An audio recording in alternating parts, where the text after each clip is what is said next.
So I had a face-to-face conversation with my higher self in the astral field, and my higher self yelled at me, and it was still an amazing experience. Here's how it went down. So at the Monroe Institute, one of our days was all about Focus 21, which is the bridge state. It is the line in between this physical, time, space reality that we're in here and everything beyond. And you kind of have 1 foot here and 1 foot out. And whenever you're on the other side of that bridge, you can connect to past loved ones. You can transcend to higher states of consciousness and higher dimensions. And you can also connect to your higher self. So this particular exercise, we were focusing on our higher self. We trained and learned all about our higher self and how to interface with it. And, went back to our rooms, got in our check unit, which is kind of like the sensory deprivation unit that we do our hemisync. And we dropped in to Focus 21. It's a deep delta state, meditation where you're basically in like the deepest REM sleep mode, your brain state, but you're wide awake. Okay, so it's wild.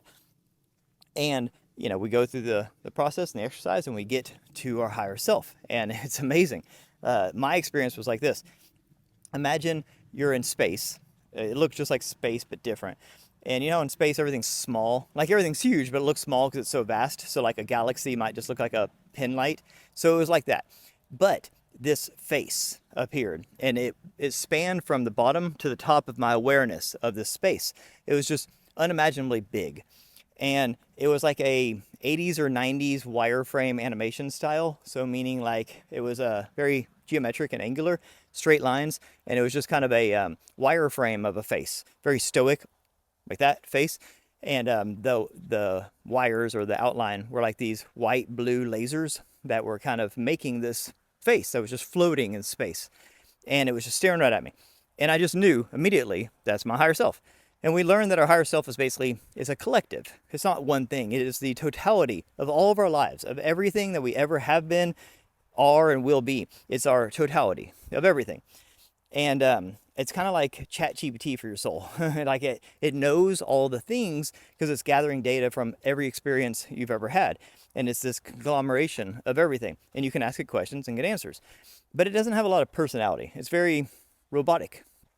And but very wise, but it doesn't have a lot of patience. I found out. So I had a question that I wanted to ask it, and it was a business related question, and I'd prepared the question, and so I asked. I was at a crossroads in my business. Okay, should I do this or this? Right? That's what I asked my higher self. It was two sets of directions I could have gone with my business, and it said zoom out. This just towering, booming voice that like rang inside of me like a bell, and I was like, okay. It's like, zoom out. What does that mean? So like, okay, I reframed the question, asked it again. Should I go this way or this way with my business?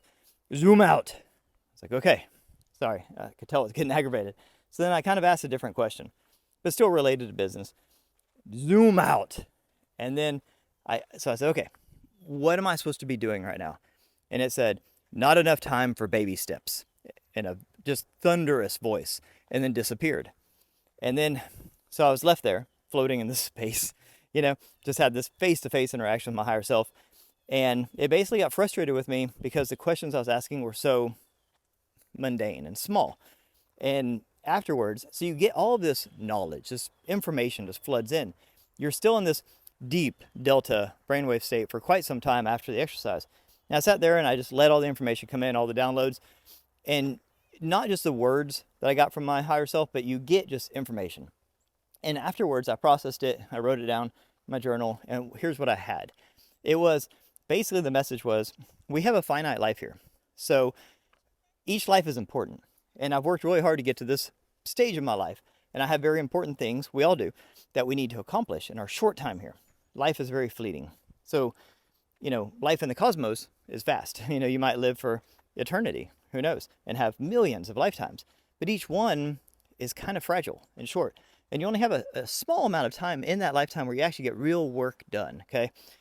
So my higher self was frustrated with my inaction. Frustrated that I was kind of had paralysis by analysis. I was sitting here deliberating over, what should I go this way or this way? And it was telling me, do both, man.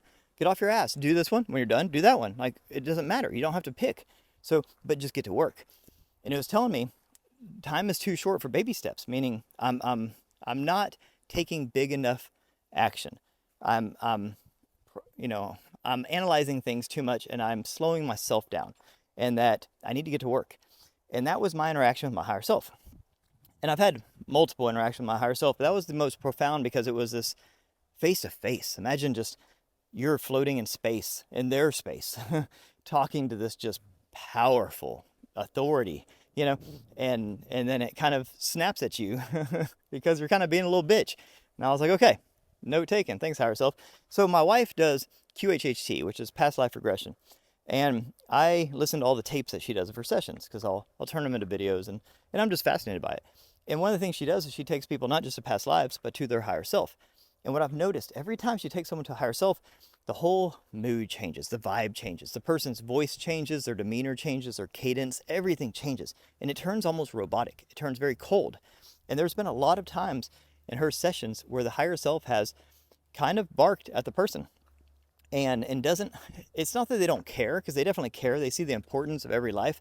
They just get frustrated because they think that we waste a lot of time, and that, we're very emotional, and the higher self isn't real emotional. So we'll get caught up in emotions. Like, so-and-so said I shouldn't do this and I'm not worthy. And your higher self's just like, damn it, you're worthy, get to work, So the higher self is different. People think it's going to be this warm and fuzzy. This is my higher self. I can't wait to see me. It's going to be so loving. If that's what you're hoping for, nah.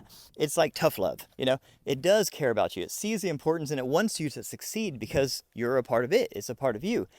But we do a lot of chasing of squirrels here on Earth, and we don't accomplish near as much as we could. And I think that the higher self sees the potential we have and our lack of urgency.